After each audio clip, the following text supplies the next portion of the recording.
ನದಿಯೇ ರಾಜನ್ಯಾರು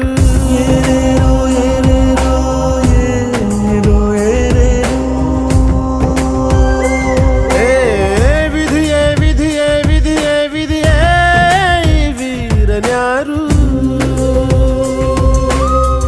ಒಂದು ಊರಿನಲ್ಲಿ ಒಬ್ಬ ಪರಾಕ್ರಮಿ ರಾಜ ಇದ್ದ ರತಿಯಂಥ ರಾಣಿಯೊಡನೆ ರಾಜ್ಯಭಾರ ಮಾಡುತ್ತಿದ್ದ ತಾನು ತನ್ನ ಪ್ರಾಣನೇ ಪಣವಾಗಿರಿಸಿ ಕಾಪಾಡೋ ಶಾಂತಿ ದೂತನ ಹಾಗೆ ಅವ ಹೆಸರಾದ